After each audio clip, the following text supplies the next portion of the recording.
Thank you, Lara, for doing this. I wish we could do it in person next time. Absolutely, we must.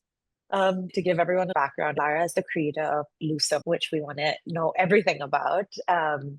And we met through this incredible group of women that my colleague Gabby hosts every month. Every woman in that group is working on something related to hormone health and menopause. We've been meeting once a month for 18 months now. It's been a long time. Lara, you were one of the OGs, so it's been a joy to know you and the incredible impact you're having. One of the things I find most hopeful about doing work in this menopause hormone health space is that truly, it's the first space I've been in that feels pre-competitive. It really feels like there's so many women that need help, and there's so few of us that it's just a group of amazing women who really want to collaborate and cross-pollinate and do things together. Like there's no competition. And it's been such a joy to work in this space. So I will say the other thing I love is that everyone in this group has an origin story about how they started to work in hormone health, how they started to work in menopause. For those of you who don't know, Lara has been doing this work for a long time. 12 years, is that right? 14, because it Or took 2 years to go to market and perfect the technology. 14 Yeah. years of doing work in menopause before people were even using the word out loud. We'd Yeah. love to hear a little bit more about your origin story. How did you start to work in this space? It was a love letter to my younger sister who was diagnosed with breast cancer when she was 39. And she was thrown into all of this treatment, chemotherapy, radiation, and 5 years of hormone treatment because it was estrogen positive breast cancer. So she was thrown into menopausal symptoms. The most concerning was she couldn't sleep at night because of the debilitating night sweats. And I thought it was so criminal that she was fighting for her life and couldn't get a good night's sleep, which is essential to health and healing.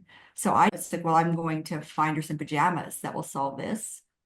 I couldn't find anything that wasn't granny jammies or 100% polyester. I couldn't find her some nice pajamas that would give her relief. That was really the catalyst to quitting my corporate job and starting the initial mission to help women suffering with night sweats, very niche for women battling cancer, but opening this for women suffering through menopause because I wasn't there yet. My sister wasn't there yet. Menopause was very taboo 14 years ago. So Mhm. I spent 2 years creating smart textiles that give women proven relief in a beautiful way. And the name Lusomé is actually an old etymological word in the Scottish dictionary from hundreds of years ago that means desirable. We want women to feel Love that. beautiful, desirable as they're battling these health issues. Oh, I love that. Over the years being on market, you received testimonials of the impact you're having. And there's something so beautiful about helping women, particularly in this phase where she feels invisible or forgotten, helping her feel beautiful is such a powerful, empowering thing. It seems small, but it is really the core foundation of how women show up in this world. It's interesting because we've been close to a massive audience battling menopause or hormone related issues for so many years.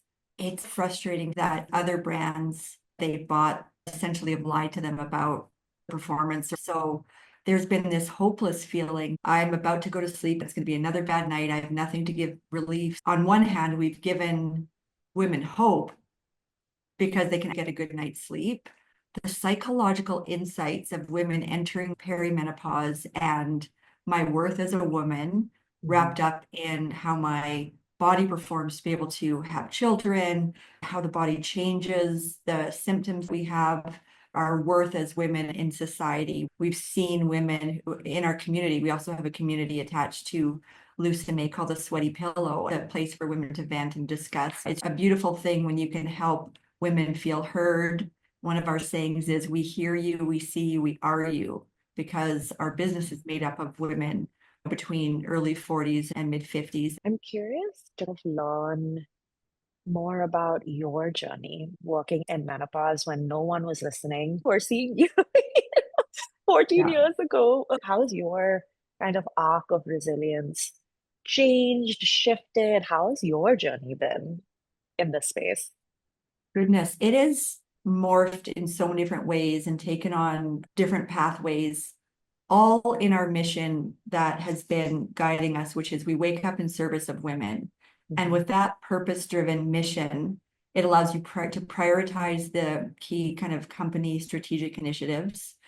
When a lot of the world in consumer packaged goods were shifting to, even lately, AI chatbots for customer service or overseas call centers for customer service, I said, no, we want to speak to our customers. We want to make them feel heard. We're always going to have someone who can answer the phone and relate to a customer on what they're dealing with. So the business has changed in terms of identifying how our community of customers weren't getting supported in the medical community with their primary health care physician. There weren't education support and resources. 3 years ago, the Sweaty Pillow community was born as a way to offer resources for women going through hormonal or menopause transitions. It really evolved. At the core of what we do is still providing science-informed products that give women relief, but rounding out that experience with empathy by serving them up a community that they can participate in.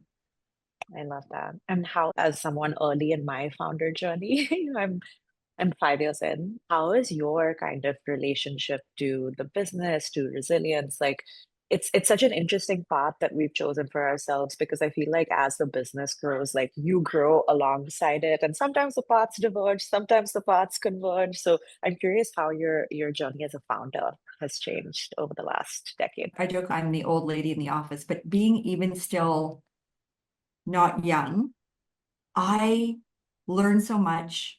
And I felt like when I started the company 14 years ago, I had a lot of confidence in what we were doing in the mission.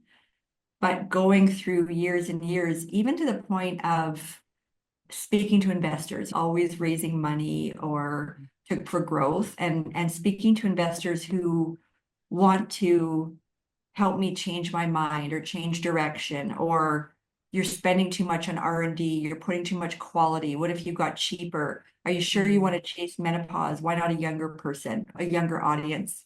And 6 or 7 years ago, I could be really kind of swayed by the next shiny trend. I've turned down investors. We are so clear on our mission. We proudly serve this population, which is, by the way, every woman on the planet as she transitions.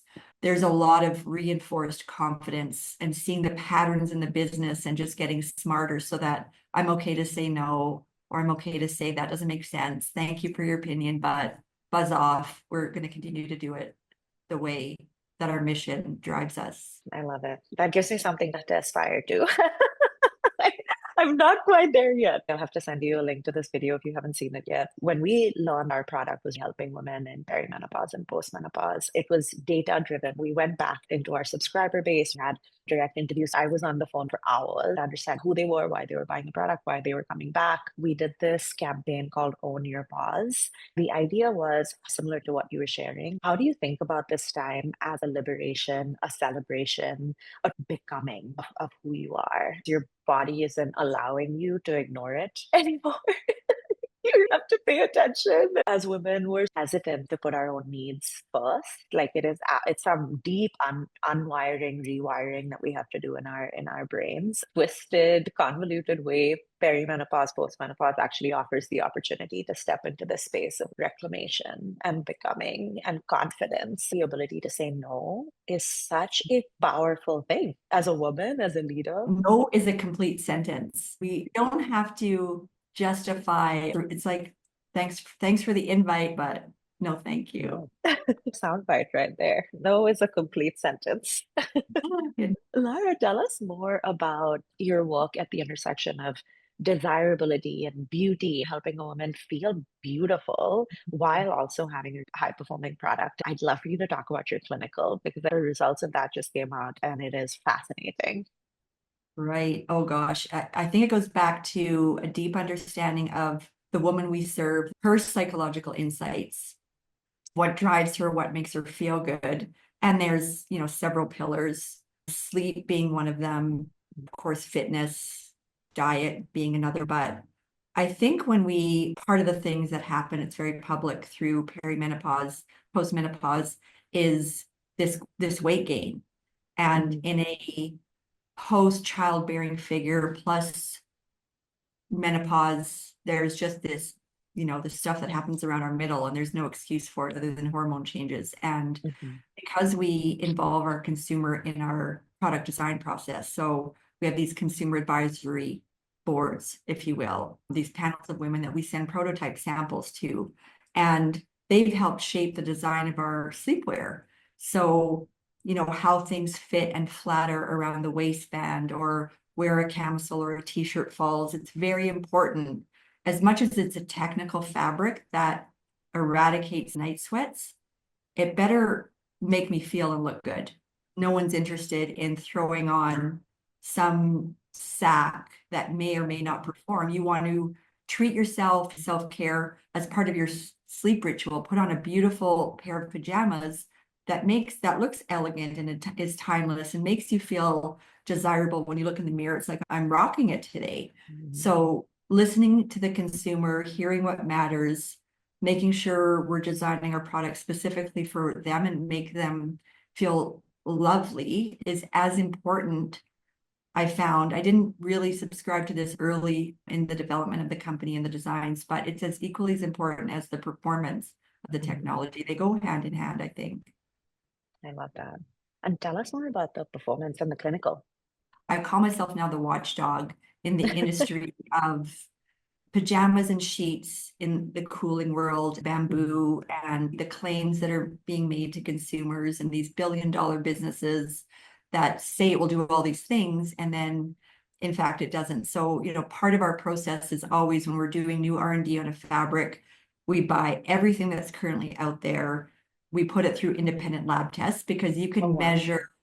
you can measure heat absorption, you can measure moisture transport, how moisture wicking it is. We develop our fabric to be 10 times better. There's skepticism that something in a textile could work. So we engaged the Sleep Matters initiative at Harvard Medical School and engaged them to see if they would create a testing protocol that could evaluate hot sleepers using our sheets. It was a huge risk. It's still a ton of money. In the end, it took over 2.5 years from the design of the test protocol, the parameters of the research, going through the ethics board on how you recruit participants after 2,600 nights of data and Wow. 18 months. The study showed all measures of sleep health were improved. So it was the best outcome. But when Harvard Medical School gets involved, that's not a casual. The final peer-reviewed academic journal was just published on September 15th in Frontiers of Sleep. That was a big day. That's amazing. Congratulations. That's a huge deal, Lara. We want to make sure our customers are protected, not just giving them hope, which they're Mhm. hopefully going to sleep better tonight, but it's really giving them this very well substantiated product. Oh, I love that. I also think the juxtaposition of beauty, desirability, design, high performance, truly clinically validated, then wrap this around community. Talk to us more about community. I think that's something we connected on earlier conversations. We're running community first brand centered around the women we're serving. I'd love to hear more about Sweaty Pillow and your decision making process when integrating community as a core pillar with Lusomé. It wasn't accidental. We have these customer advisory groups. We have this loyal customer that's evolved, right, over, I guess now 12 years in market, 14 years of founding the business. But Mhm. our kind of mission is empathy driven by innovation. So when you hear these women's stories, and some of them are very severe health crisis, and some of them are, end of stage lung cancer, and the only thing that would give someone's mother relief in the final days of their life was our Lusomé pajama. This is important work, but also hearing women saying, what the hell, we can't get our doctor to pay attention. Do you know anyone? And so it was just too loud our customers were saying it's so frustrating to get support and education consolidated in one format. We're a small team. We're still in growth mode. It's not like we have the resources to start a whole other pillar of our business, which is community plus a podcast. But you know what it's like when you're entrepreneurial and you're lean and you're nimble. We don't overthink it. We started filming a podcast, and we got pretty quickly some high-powered cardiologists and doctors and best-selling authors and thought leaders in menopause and my own hormone doctor, because I've been open in the public about my journey on hormones to help my health. Mhm. And we had a TikTok video about the most random thing. I think it was like itchy skin, but Mhm. that really got us on the map with our podcast. And the first group of women that we exposed it to were our own base of customers. And they're like, thank God. It's relatable. It's not too sciencey, because I don't claim to be anything other than a menopausal woman as a founder, hosting doctors and trying to synthesize what the key takeaways are in only a 30-minute podcast. Because really, who has time to listen to a 3-hour podcast? It's been life-changing. And I would say now it's the favorite thing I do. I learn all the time. How did I not know how at risk we are for a cardiac event? I Mhm. felt like I knew a good amount, but Absolutely. every time I speak to these incredible people doing work in our space, it's really life-saving work. It's really powerful. Absolutely. And critical women's health is a critical, overlooked, under-researched opportunity. And what gives me hope is that it's a market force. I think McKinsey came out with a report that said it's $1 trillion opportunity by 2040. That's Solutions in incredible. women's health is $1 trillion market opportunity by 2040. Some of the stats that blow my mind are the largest intergenerational wealth transfer, trillions of dollars, a lot of stewarded by women. There's more innovation in women's health, more female founders, but there is still a very much a disconnect between the capital that's available and the solution makers that should actually be stewarding and shepherding these solutions. There's more money flowing to companies doing innovative women's health work and research. I'm hoping they can be led by women. It's going to happen. I love what you said about the Menopause Trust Group, how we met. And these brilliant women that I love what you said about not being competitive. It blows my mind after every monthly call or a subcommittee has a call that I get messages on, oh, that's incredible. How can I help? I want to introduce you to someone. And I think it's a microcosm of our future, how women conduct themselves in the workplace, how we're supportive of each other, how we shine spotlights on each other's work. New models of leadership are being born out of crisis and extremes, and also the dysfunction of the current system that we're living in. But I'm curious to that point, looking ahead, what is giving you hope? Gosh, it's all the things that we talk about. And it's also engaging with someone like you with such passion. And I know that you're out in your ecosystem, spreading your passion and your energy to all the women around you and all the people that are exposed to your business. What gives me hope is there's going to be, for our generation of daughters, a much better support system as they go through their own health journey into perimenopause and menopause. Can you believe there's window cleaning happening outside? Real life here at Yeah, all Lusomé. and Yeah, our daughter's generation are just going to kill it.